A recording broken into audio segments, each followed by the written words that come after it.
Okay, so this is the key to test 3. All right, so number 1, this is a multiple choice question, and you were asked to determine which of the following are functions. All right, so the part A, choice A, is a graph of a relation. So if you use a vertical line test, you will notice that this this relation fails the vertical line test. So that would not be a function. Here, this relation, remember relation is a set of ordered pairs, so this relation does pass the vertical line test. No matter where I draw a vertical line, it intersects the graph just once, meaning that for this x value, there's only one y value, which is this y value here. For this x value here, there's just one y value, this y value here, and so on. So for example, in this x value here, there are two y values, this y value and this y value. Remember, for a function, for each x value, there has to be exactly one y value, just one y value.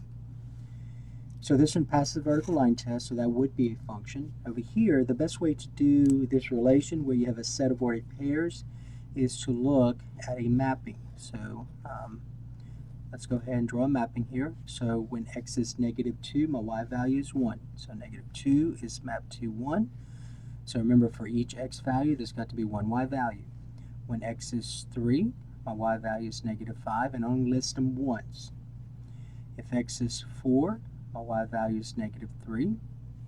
When x is -2, which we have right here already, so don't list it again, it's already listed here, my y value is -7. So right away, I know that this is not a function,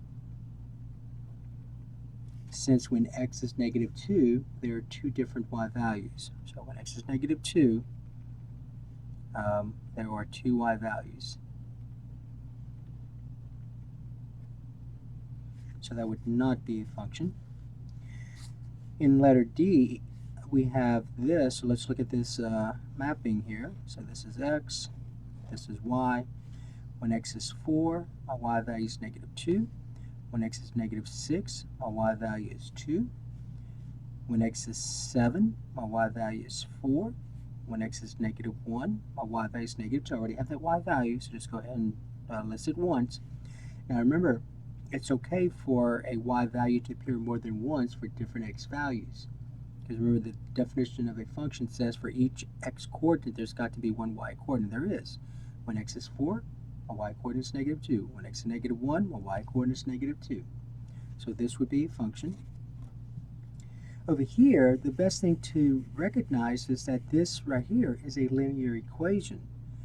And so it is not, remember, the only linear equation that's not a function is a vertical line. So a vertical line is not a function. All others are. All right, so all others are a function. So remember, a vertical line has this equation, x equal a number, and so this obviously is not of that form because there's also a y value, a y variable in there. So this linear equation would be a function. So this is a function. Over here, the best thing to do here is to get y by itself. And so when I get y by itself, I get y equals x squared plus 4. And you'll notice that this is a quadratic function, a quadratic equation. And if you quickly do a sketch of this, remember x squared, y equal x squared. Y equal x squared looks like this. And so that is a function. And then all this x squared plus 4 does is it translates x squared up 4 units. So this right here would be the graph of y equals x squared plus 4, and that does pass the vertical line test. So in number 1, the correct choices are B, D, E, and F. B, D, E, and F. All right, and number 2, you're given this relation, and all you want to know is what's the domain and range. So remember, for the domain, you're going from along the x-axis, so you're going from where all the if you look at all these points, what are the x coordinates in all these points? So so as you go from left to right, you start touching a point on the graph here. And so you're going from this x-coordinate, -1, which is on the graph, so it'll be a bracket, all the way to this x-coordinate, which is 5. So that will be the domain here. That will be the domain. Over here, the range is a set of y-coordinates. So you're going, your lowest y point here is right here, and that y-coordinate is -8, and that is on the graph as well. There's no open circles here, all the way to this y-coordinate, which is -2. So that's your range. So the correct choice would be letter A. So letter A is the correct choice. So notice the brackets. It is not open parentheses. It's not parentheses here because all these are points on the graph. All right, so you're going to use brackets. Okay, number 3. All right, so number 3, you're given 3 functions, f of x, g of x, and h of x, and they're linear, and you want to determine which 2 functions are inverse of each other. So remember, one way to do this, since they're linear, is just to quickly do it by inspection. So the inverse of f of x, so f inverse of x, so right now I'm adding 7 divided by 3, so the inverse is going to multiply the output by 3, and then subtract 7. And so this inverse is none of these listed. So I will not use f of x anywhere in here. So I know I can delete this, and I know I can delete this. So it only leaves us 2 choices here. So let's go to the next one. For this one, g inverse of x would be, all right, so this says I'm going to multiply an x by 3 and then adding 7. So the inverse would take x, would take the input, subtract 7, and divide by 3. And notice that that is this. So g of x and h of x are inverses of each other. So the correct choice would be C.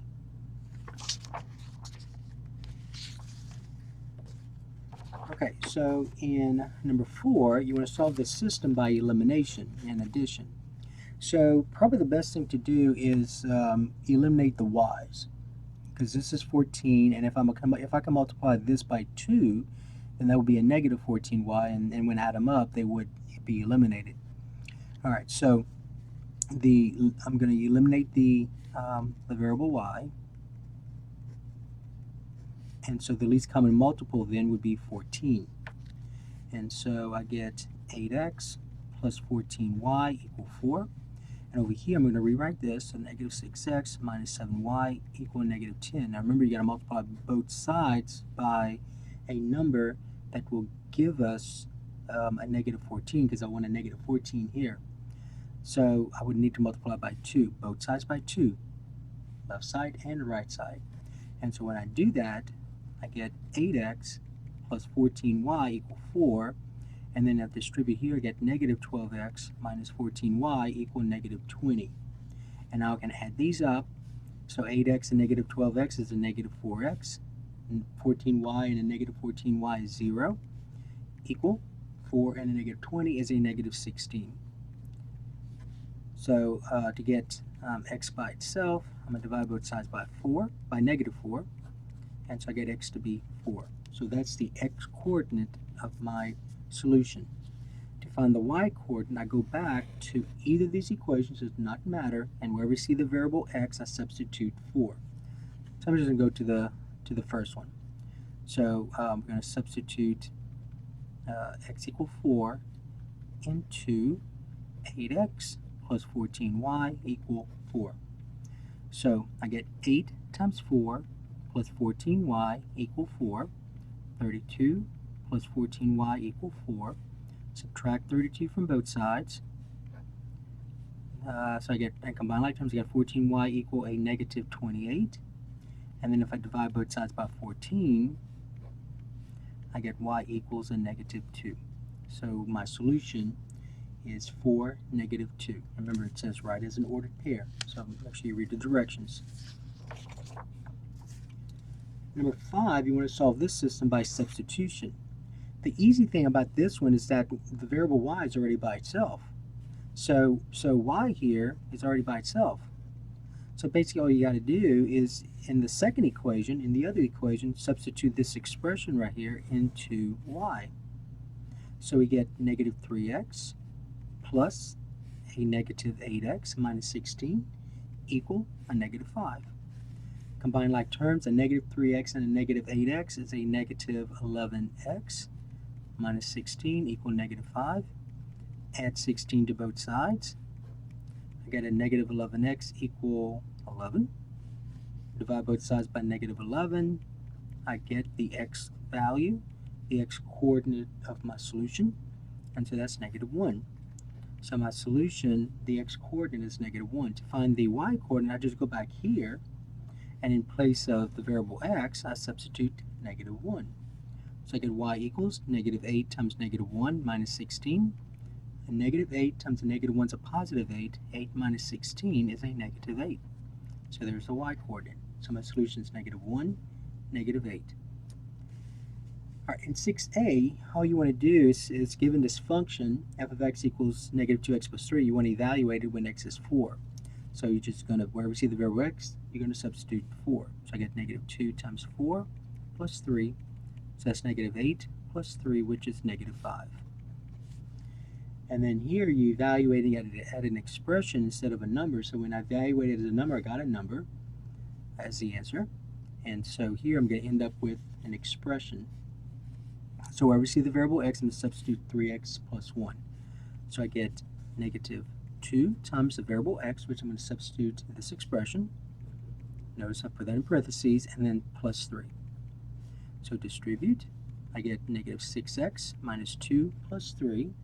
Combine like terms, I get negative 6x, and that is plus 1. Number 7. So number 7, you're given the graph of a parabola right here. So you're given the graph of a function, and you want to find all this information. So remember, the domain is a set of x coordinates. So notice that these arrows, a quadratic function, so the arrows either point down rather, or they point up. But regardless, the domain is from negative infinity to infinity, all real numbers.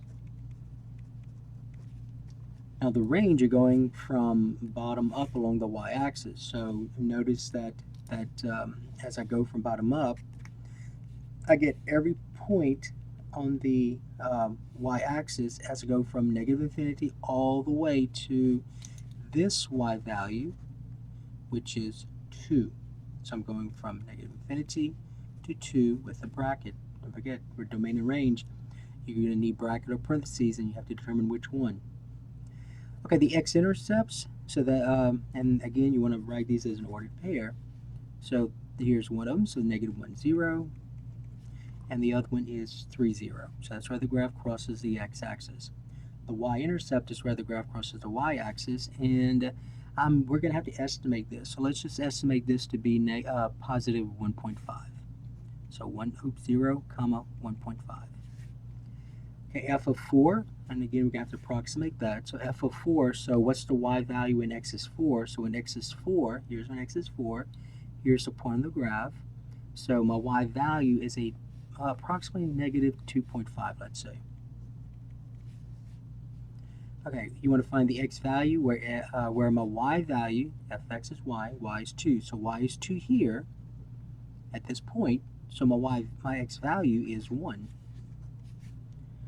Alright, so now you want to find where the intervals, where the function's increasing, and then where the function's decreasing. Now remember, you have to use your domain for that. So you have to go along the x-axis.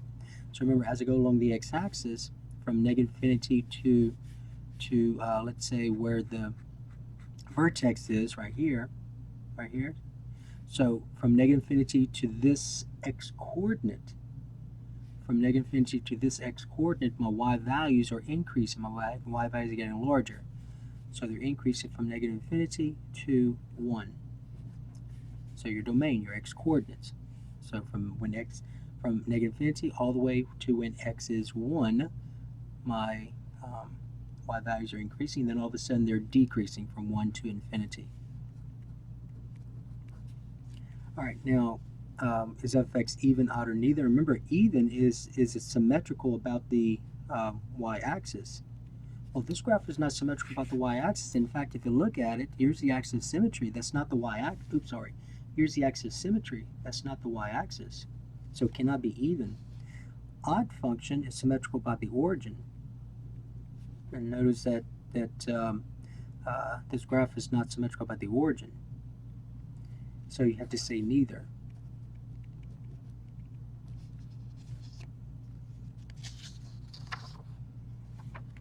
Okay, number 8, you're given a graph of a function, and so you want to find the information based on this graph. So right here, notice that as I go from decreasing, increasing, this would be a relative.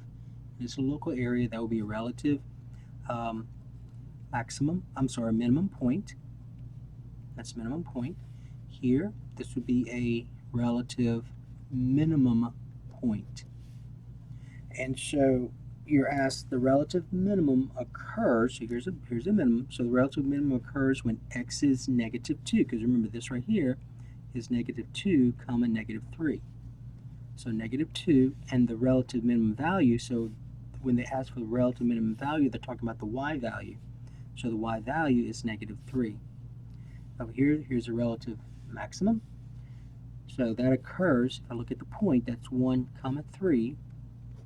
So that occurs when x is 1 and the y value would be 3. Okay, so let's talk about increasing and decreasing here. So again, just like the previous one, my y values are decreasing. So from negative infinity to this x coordinate right here, you got to use your domain. Use a domain. So as I go from here to negative 2, my y values are decreasing. So from negative infinity to negative 2. And then from negative 2, you notice that all of a sudden now my y values are increasing, and they're increasing from negative 2 all the way to 1. So they're increasing from negative 2 to 1. And then from 1 to infinity, my y values are decreasing. So union 1 to infinity. Number 9. Number 9, you're given this piecewise function, and you want to find these values. So you want to find out what's the y value when x is negative 2. So first of all, you got to locate which part of this piecewise function you would use when x is negative 2. So x is negative 2 is less than 3. So you're going to use this one. So you're going to say h of negative 2 would be 3 times negative 2 minus 2. So that's negative 6 minus 2, which is negative 8.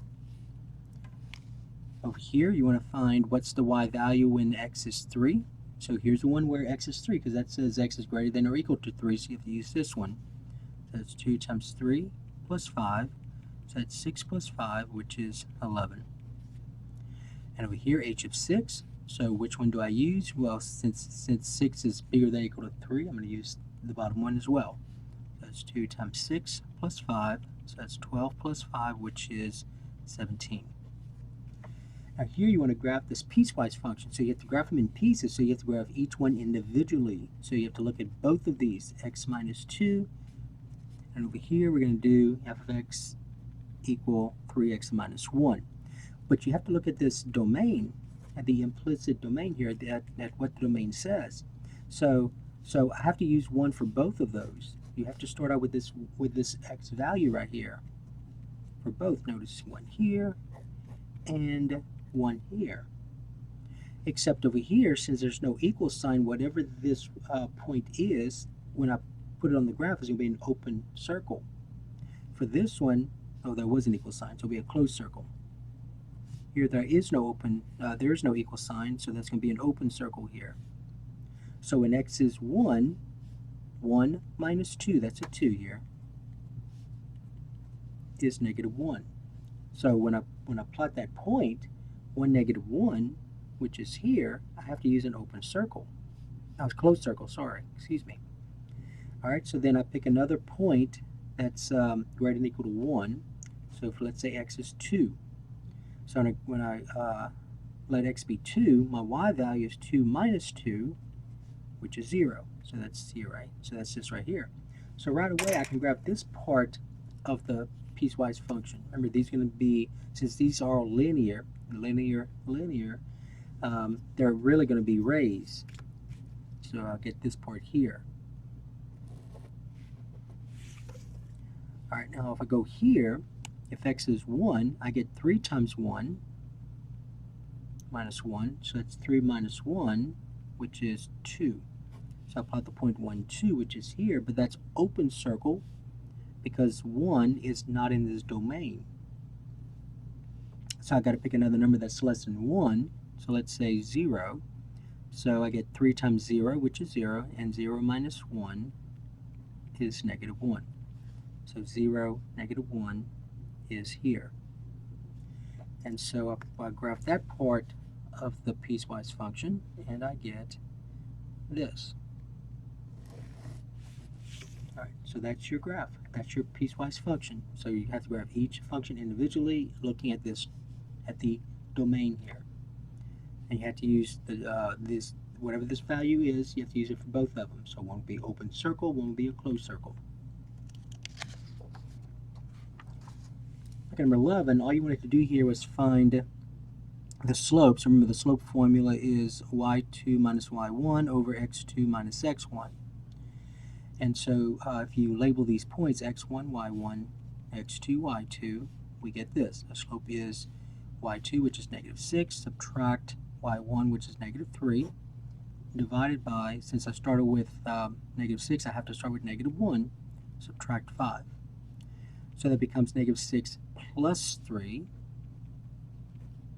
divided by negative 1 and a negative 5 is a negative 6. So negative 6 plus 3 is a negative 3, divided by negative 6. And when I reduce and simplify, that becomes a positive 1/2. You must say positive 1/2. Okay, now here, all you wanted to do was to put this linear equation in slope-intercept form. So remember, slope-intercept form is y equals mx plus b. So basically, all I had to do was solve for y, and then I could answer all these parts. So if I get y by itself, I'm going to add 3x to both sides. So I get 2y equal 3x plus 8. But remember, I got to get y by itself, so I have to divide both sides by 2. And so I get y equal 3x divided by 2, so 3 halves x. And then 8 divided by, oops, that's supposed to be a minus right here. That's minus 8, and then minus 4. Negative 8 divided by 2 is a negative 4. So I get y equals 3 halves x minus 4. And so my slope is a coefficient of x, so that's just 3 halves, not 3 halves x, it's 3 halves. And my y-intercept b is negative 4.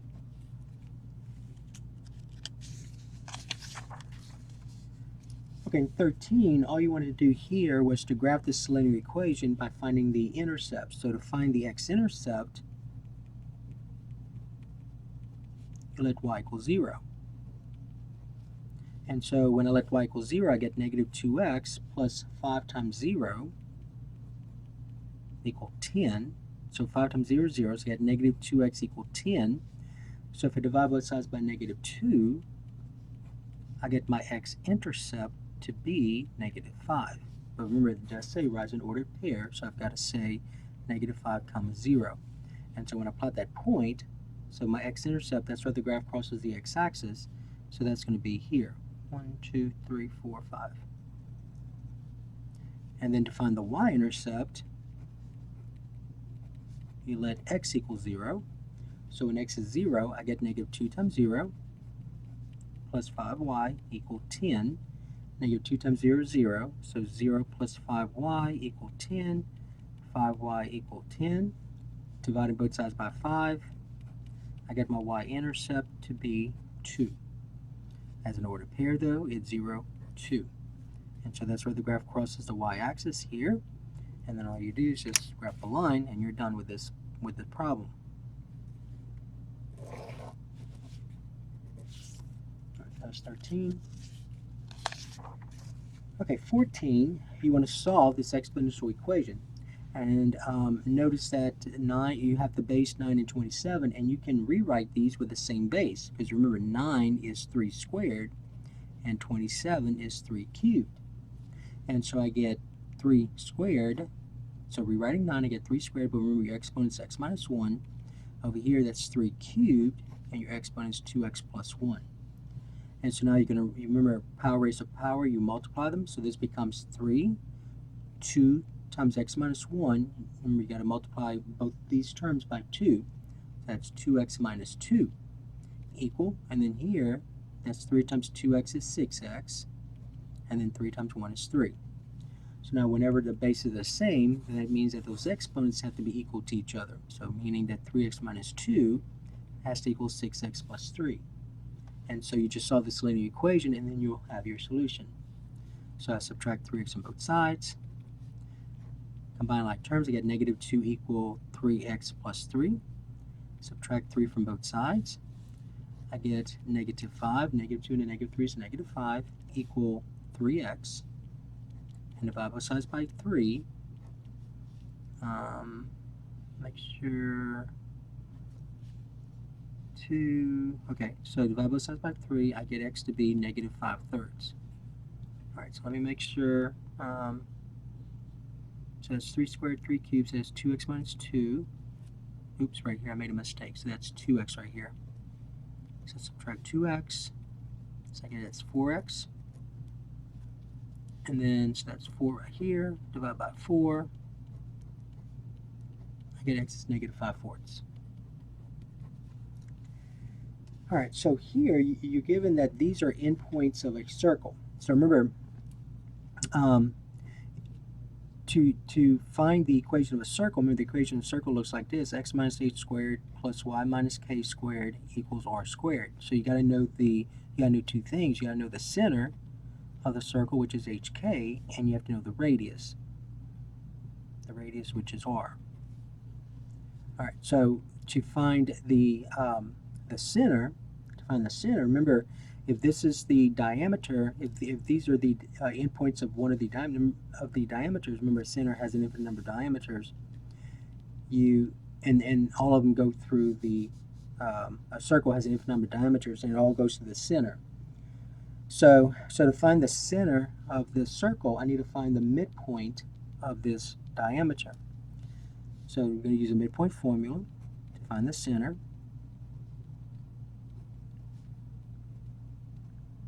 And so remember, the midpoint formula is x1 plus x2 divided by 2, y1 plus y2 divided by 2. So this is x1, y1, x2, y2. And so I get, so I add the x's together, so 1, so that becomes 1 plus negative 5 divided by 2, and then negative 2 and 4 divided by 2. And so I get negative 1 and negative 5 is, positive 1 and negative 5 is negative 4 divided by 2, 2 divided by 2, which simplifies to negative 2 comma 1. So I found my center. So my center is negative 2, 1. So now I just got to find the radius. So remember, the radius, if this is the diameter, the radius is half of the diameter. And so if I can find the length, so I got to find the length of this diameter. So the length of the diameter, so for that one I got to use the distance formula. So distance equals the square root of x2 minus x1 squared plus y2 minus y1 squared. And so I get the square root of, in parentheses, x2, which is negative 5, subtract x1, which is 1 squared, plus, and then y2, which is 4, subtract a negative 2 squared. So I get the square root of negative 5 and negative 1 is negative 6. I get negative 6 squared. 4 subtract a negative 2 is a positive 6. I get 6 squared. So I get the square root of negative 6 times itself is 36. 6 times itself is 36. I get the square root of 72. So that's the length of the diameter. But remember, you're trying to find the length of the radius. So the radius is half of the diameter. So that's half of the square root of 72, which means the square root of 72 divided by 2. Okay, now here's what we have. So I have the radius now, so here's the radius, and I have the center. So I'm going to substitute both of these into the formula. So I get x minus h is a negative 2 squared, plus y minus k is 1 squared, equal the radius, which is this, squared. Okay, so rewriting this though, I get x subtracted negative 2 is x plus 2 squared plus y minus 1 squared, and then here I got to simplify this. So the square root of 72 squared means the square root of 72 divided by 2 times the square root of 72 divided by 2, which is 72. Square root of 72 times square root of 72 is 72. 2 times 2 is 4, and that becomes 18. So that's your answer right here. All right, number 16. So 16, you want to solve this rational equation. And so notice that you have variables in the denominator, so you got to find your restrictions first. So what makes this 0? So what makes this 0 is negative 3. So my restriction is that x cannot be negative 3, and here x cannot be a positive 2. Now you got to factor this. So when I factor this, usually it's going to be these factors here, and it is. So it'll be x plus 3 times x minus 2. So when I follow this out, I'll get this trinomial back. So here, those are my restrictions. So now you got to find your LCD because you want to clear those fractions. So your LCD will be x plus 3. So your LCD has to include every factor you see. So it'll be x plus 3 times x minus 2. So every factor you see is listed right here. Okay, now you're going to take this LCD, you multiply both sides by the LCD. So I get x plus 3 times x minus 2 times the left side. 2 divided by x plus 3 minus 5 divided by x minus 2. Equal, notice I put that in parentheses, equal, and then the LCD, so what you do to one side, you do to the other. So LCD times the other side. And I'm going to use the factor part here, x plus 3, x minus 2. All right, now distributing, get rid of the parentheses here. I get the LCD times the first fraction minus the LCD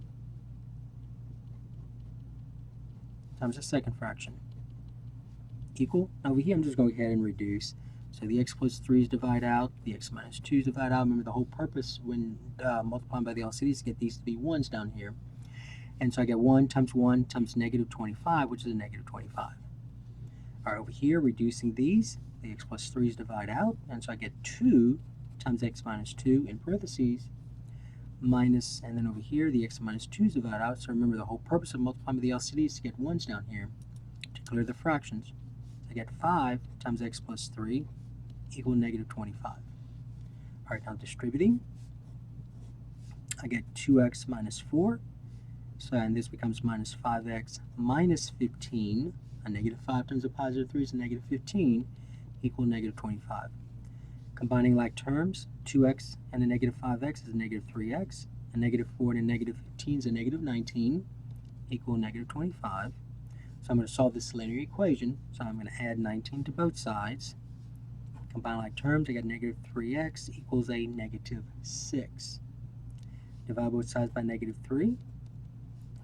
I get x to be 2. All right, now you got to remember though, that 2 is not a solution because that was a restriction.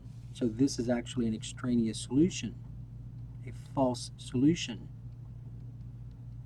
Extraneous root, extraneous solution. So it satisfies this linear equation, but it doesn't satisfy the original because I can't divide by 0. So when x is 2, notice here, 2 minus 2 is 0, and so I can't divide by 0. So then you would say no solution. All right, so number 17, you want to solve this quadratic equation by using a quadratic formula. All right, so remember the quadratic formula is negative b plus or minus the square root of b squared minus 4ac all over 2a. So this is already in that general form, so all the terms on one side, zeros on the other. So let's determine a, b, and c first. So a is the coefficient of x squared, so that's 3.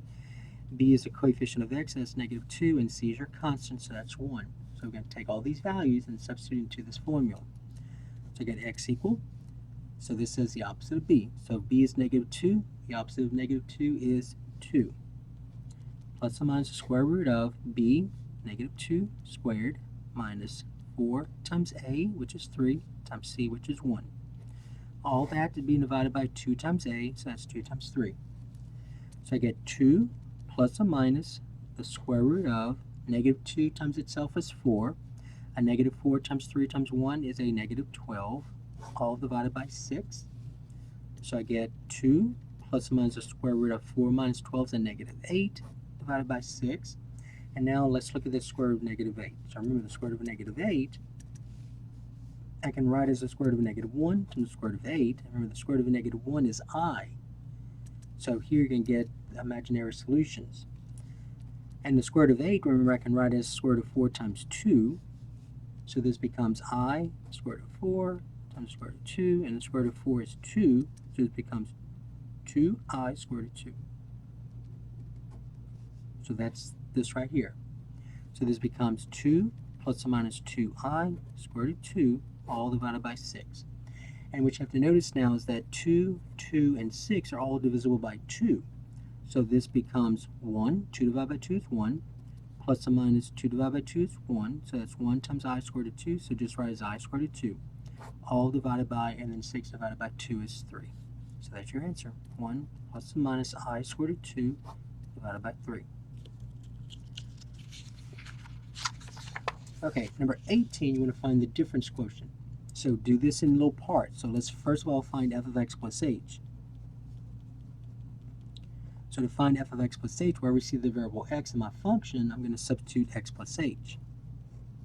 So I get 2 times x plus h squared minus 3 times x plus h plus 1. Now here we gotta square this x plus h. If I go off to the side and square x plus h, remember that means x plus h times itself. And so when I FOIL this, I get x times x is x squared, the outer is xh, the inner is xh, and the last is h squared. And so combining like terms, I get x squared plus 2xh plus h squared. So that goes here. So it becomes 2 times, in parentheses, I put this trinomial, x squared plus 2xh plus h squared. And I'm going to distribute here. I get minus 3x minus 3h and then plus 1. Distributing here, I get 2x squared plus 4xh plus 2h squared minus 3x minus 3h plus 1. Alright, remember all I found was this part here. So now I'm going to take this, replace it all now.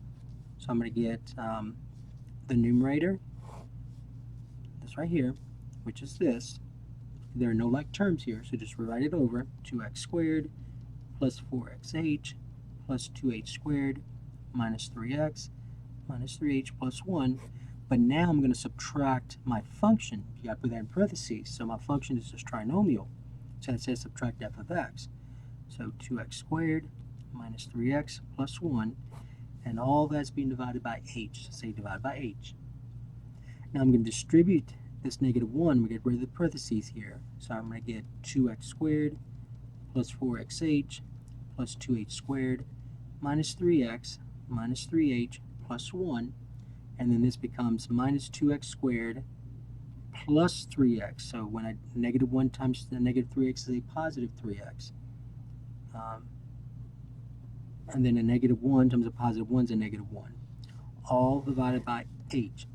And remember, at this point, if you're doing this correctly, every term that doesn't have an h in it will cancel out.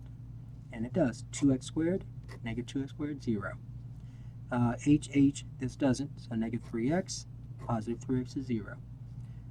H, leave it alone. Positive 1, negative 1, 0. So all you have left are the terms 4xh plus 2h squared minus 3h, all divided by h. And at this point, every term here has an h. There's an h down here. So I can rewrite this as 4xh over h plus 2h squared divided by h minus 3h divided by h, and then reduce. So the h's here divide out, so you get 4x. This h will divide out one of these, so you get one h left in the numerator, so that's plus 2h. These h's divided out, so you get minus 3. So there's your answer. There's the difference quotient. So the difference quotient for this function is 4x plus 2h minus 3. All right, number 19, you're told that a line passes through this point and has this slope. You want to write the equation slope-intercept form.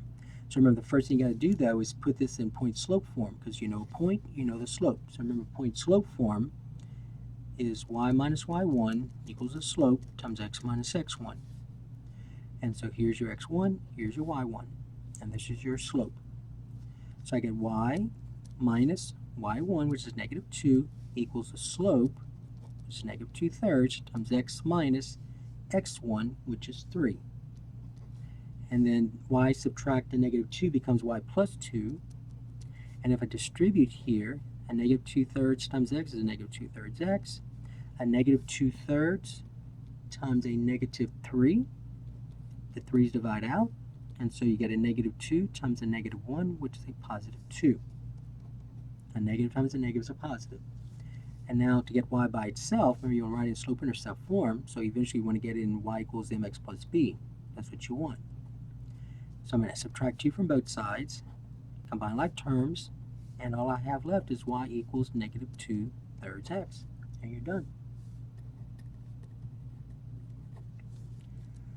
Okay, over here you want to solve this equation, this log equation. So remember, to solve a log equation, for this one, it is easy to solve it by just rewriting this log equation as an exponential equation. So rewrite as an exponential equation. So I get the base, which is 3, raised to the second power, equals x minus 5, equals an argument. And then all you do is solve for x. So 3 squared is 9, equal x minus 5. Add 5 to both sides. I get x equal 14. Okay, so here you want to evaluate these. So remember, when the bases are the same, it's just this exponent. So it kind of makes sense, because if I change this to an exponential, if I change all these to exponentials, look what happens. So let's say box. So I get 6 to this box equals 6 to the 10. So since the bases are the same, these exponents have to be equal. So this box here has to be 10. So this equals 10. It's just the exponent. Here, the base is 5, so if I change it to an exponential, I get equal box. I get 5 to the box equal 1. Or remember, if a number, non-zero number is being raised to a power and that's equal to 1, then that power must be 0. Over here, ln, remember is the same thing as saying log base e of e. That's what this means. So if I change this to an exponential, I get e to the box equal e, and in order for this right here to be e, then the exponent has to be 1. All right, so that's number 21.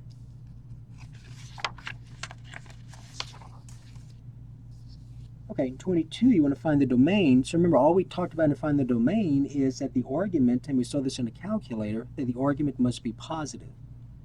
So it cannot be 0, cannot be negative. The argument must be positive. So all you do is take this argument, 3x minus 1, and say, where's it greater than 0? And so you just solve this linear equation. So you add 1 to both sides. I get 3x is greater than 1, and then divide by 3. So I get x is greater than 1/3. And then you want to write this in interval notation. So you say, since there's no equal sign here, remember it can't be equal to 0, so that's why you see just greater than. It'll be 1/3, comma, infinity. Over here, you want to put this in exponential notation. So this is kind of like we did in the previous problem. So just like these right here. So you need the base. The base is 5. So you say 5 to the third equal x. So that's your answer. 5 to the third equal x. Here you'll put this in log equation. So remember, you need log g. You can write log g. The base is 7. 7 to the x equal 5, so it'll be 5 here. So x equal log base 7 of 5.